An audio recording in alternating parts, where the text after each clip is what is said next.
તો હાલ સુરતમાં કાળજું ફાડી નાખે તેવી ઘટના સામે આવી છે। છેલ્લા 24 કલાકમાં સુરતમાં હત્યાના 4 બનાવો બન્યા છે। સુરતના ઉધનામાં ફરી એકવાર હત્યાની ઘટના ઘટી છે। પ્રભુનગર સોસાયટી નજીક હત્યાનો બનાવ બન્યો છે। રઘુ પાત્રા નામના હત્યારા યુવકે તેના સગા ભાઈ રવિ ગોપાલ નામના યુવકની હત્યા કરી છે।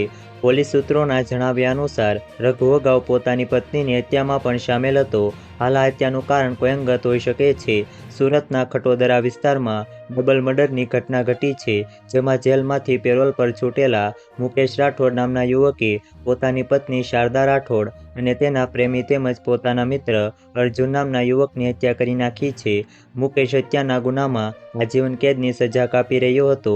પેરોલ પર છૂટી મોડી રાત્રે ઘરે આવતા પોતાની પત્ની અને તેના પ્રેમી પોતાના મિત્રને કઠંગી હાલતમાં જોઈ આવેશમાં આવી બંનેની હત્યા કરી નાખી હતી। પોલીસે હત્યારા મુકેશ રાઠોડની અટકાયત કરી છે।